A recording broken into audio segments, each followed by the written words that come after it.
में 2 दिन पहले एससी समाज, बैकवर्ड क्लास ए और बी समाज, उनके साथ जो भयंकर भेदभाव हुआ है उसको लेकर जो सवाल हमने खड़े किए थे तथ्यों के साथ 2022-2023 भर्ती का आज तक ना भाजपा सरकार ने ना हरियाणा पब्लिक सर्विस कमीशन ने कोई स्पष्टीकरण दिया।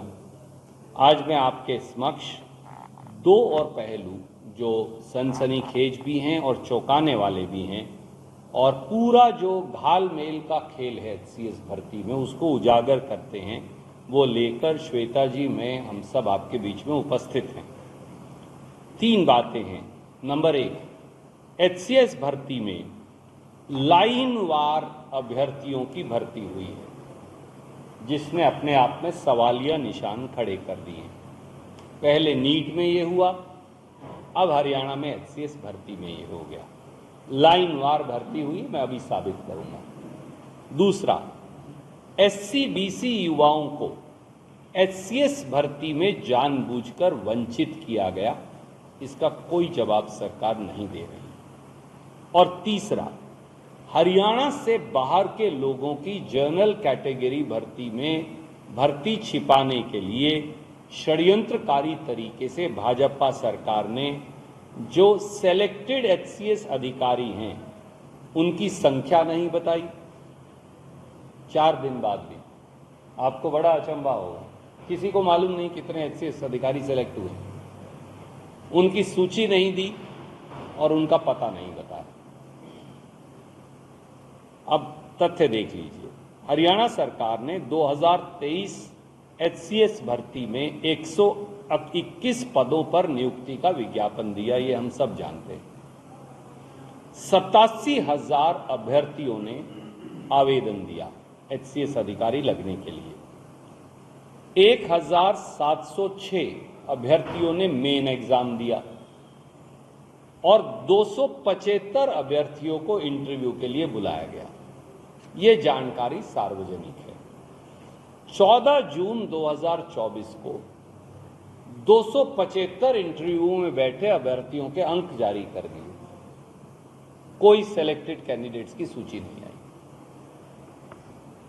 आज तक नंबर 1, सेलेक्ट हुए एचसीएस के अधिकारियों की सूची और संख्या दोनों नहीं बताई गई, 4 दिन बाद भी। नंबर 2, सेलेक्ट हुए एचसीएस अभ्यर्थियों का पूरा पता भी नहीं बताया जा रहा, ताकि ये मालूम ही ना हो कि हरियाणा के कितने रहने वाले हैं और हरियाणा से बाहर के कितने रहने वाले हैं। नंबर 3, एचसीएस भर्ती प्रक्रिया पे जो सवालिया निशान है उनका कोई जवाब नहीं दिया जा रहा। आइए घालमेल के इस खेल के तीनों पहलुओं को देखते हैं।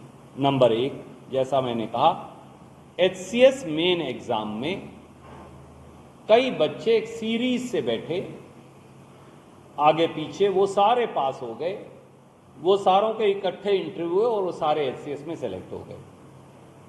अब आप कहेंगे सेलेक्ट कैसे हुए, क्योंकि अभी तक ये तो बताया नहीं सेलेक्ट कौन हुआ।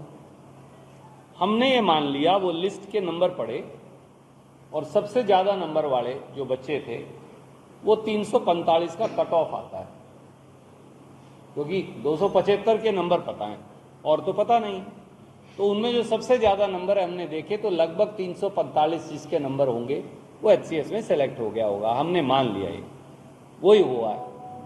तो हमने 345 के आधार पे ये लिस्ट फिर देखी। तो अब आप सीरीज वाइज रोल नंबर देखिए, 2311,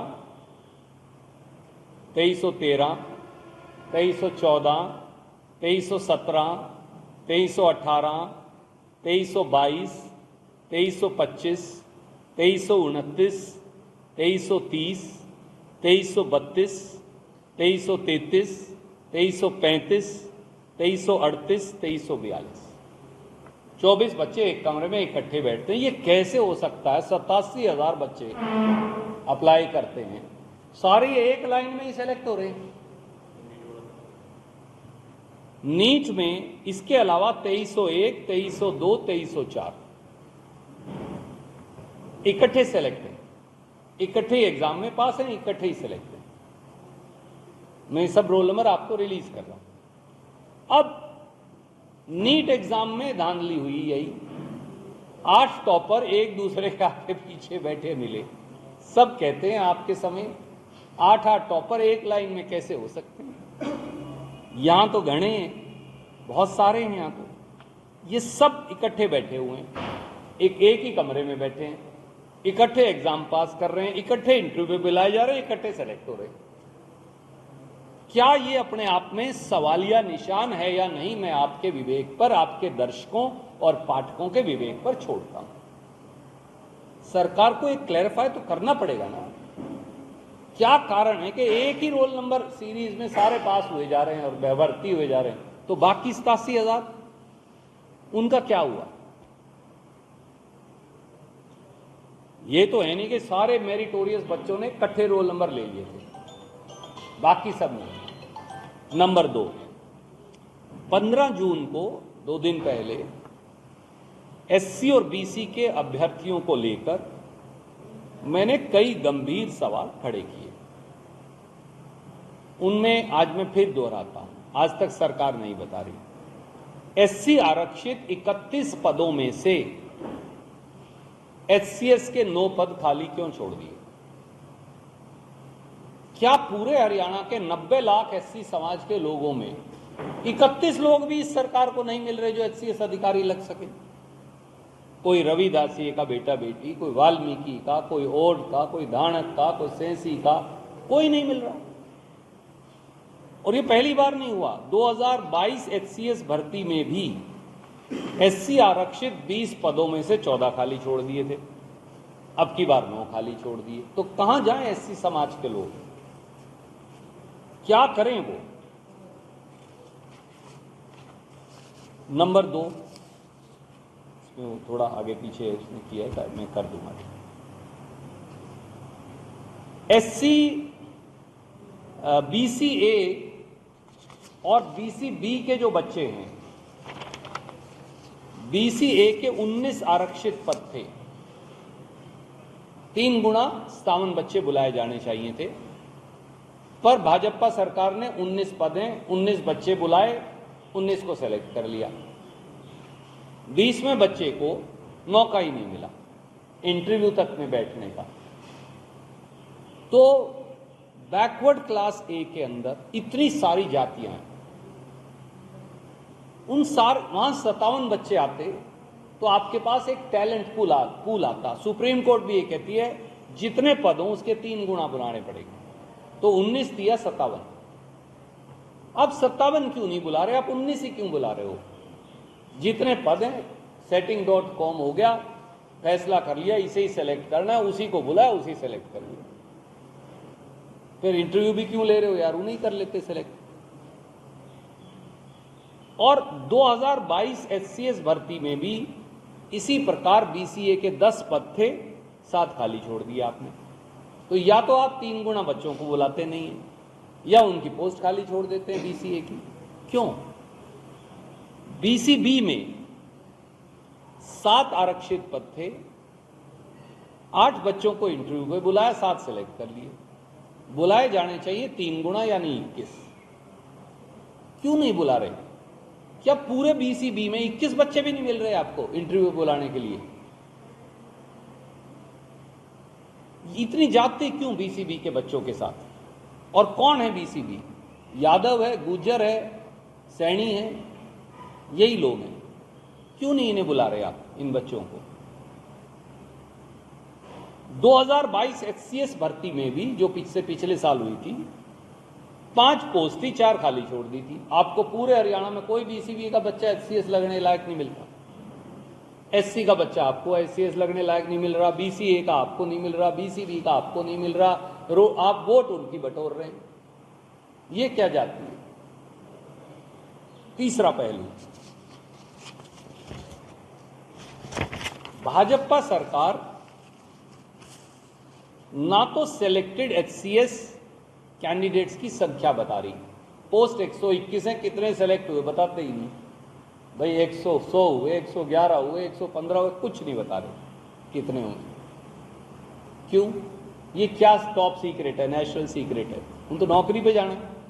ना उनकी सूची दे रही, ना उनका पता बता रही। ये इसलिए नहीं बताते कि हमने ये देखा है SC BC के बच्चों के लिए तो आप पोस्ट खाली छोड़ देते हैं या 3 गुणा को बुलाते नहीं। जनरल कैटेगरी में हरियाणा से बाहर के बच्चे भर्ती करते हैं, इसलिए आप उनका एड्रेस नहीं बता रहे क्योंकि पोल खुल जाएगी लोगों के सामने। मैं ये इल्ज़ाम लगाता हूं, इसलिए नहीं बता रहे। और ये पहली बार नहीं कर रही बीजेपी की गवर्नमेंट। मैं आपको 6 उदाहरण याद दिलाना चाहता हूं। Assistant professor political science 18 post थी, 11 हरियाणा से बाहर के लगाए बीजेपी ने। SDO इलेक्ट्रिकल 80 पोस्ट थी, बीजेपी ने 78 बाहर के लगाए 80 में से। SDO इलेक्ट्रिकल भर्ती दोबारा हुई, 99 पोस्ट थी, 77 हरियाणा से बाहर के लगाए। Technical lecturer group B 157 post थी, 103 हरियाणा से बाहर के लगाए 157 में से। SCS 2017 पहले भी यही काम कर चुके हैं, 1/3 बच्चे हरियाणा से बाहर के लगाए। हरियाणा के बच्चों SCS बढ़ने लायक भी नहीं मानती हरियाणा की बीजेपी सरकार। HPSC में डिस्ट्रिक्ट हॉर्टिकल्चर ऑफिसर 26 पोस्ट थी, 12 हरियाणा से बाहर के लगाए। और HCS 2022 में BDPO 7 लगाए, 4 हरियाणा से बाहर के थे। हरियाणा का कोई बच्चा बीजेपी गवर्नमेंट के मुताबिक BDO लगने के लायक नहीं। ये आप हरियाणा के बच्चों के साथ कर रहे हैं, इसलिए हरियाणा सरकार को, बीजेपी सरकार को आगे बढ़कर इन तीनों बातों का जवाब देना चाहिए। आगे पीछे बैठकर सभी पास हो रहे हैं और सभी भर्ती हो रहे हैं, क्या कारण है? तो पूरे 87,000 में एक ही लाइन के बच्चे मेरिटोरियस हैं, बाकी सब बेकार हैं। नंबर 2, SC और BC समाज के लोगों को या उनकी पोस्टें खाली रखकर या 3 गुना बच्चों को ना बुलाकर उनको मौके से वंचित क्यों कर रहे हैं? और तीसरी बात, कौन सा नेशनल सिक्योरिटी खराब हो जाएगी, अगर राष्ट्रीय सुरक्षा पे कौन सा खतरा आ जाएगा अगर HCS अधिकारी कितने सेलेक्ट किए हैं और उनका नाम और पता बता देंगे, उन्होंने नौकरी तो यहीं करनी है आके, ये क्यों नहीं बता रहे? ये 3 सवाल। कोई सवाल आप पूछना चाहें? सवाल। पर्ची और खर्ची के आधार पर ही भर्तियां हो रही हैं, ये बात 47 बार पेपर लीक ने साबित किया है। और ये जो प्रक्रिया है जो मैंने आपके सामने आंकड़ों और तथ्यों के आधार पर रखी है, ये फिर उसी बात को साबित करती है कि पर्ची भी है, खर्ची भी है और अटैची भी है। जो अटैचियां HPSC के दफ्तर से करोड़ों रुपयों में कई बार पकड़ी भी गई। हो गई कि अब आप उठा पाएंगे, सड़कों के माध्यम से बातचीत दोनों तरफ से आवाज उठाएंगे।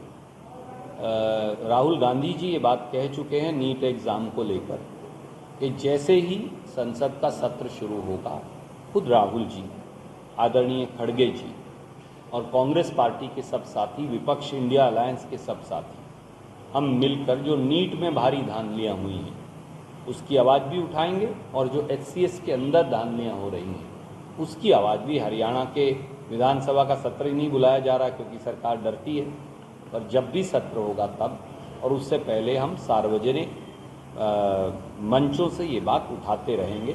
मैंने आपको 2 दिन पहले भी कहा था कि ये पहला चरण है, दूसरा चरण लेकर आऊँगा, दूसरा चरण आपके सामने है। दोबारा से EVM का जो मसला है, एलन मस्क ने भी कल ट्वीट करके दोबारा से शंका जताई है कि EVM कैन बी हैक।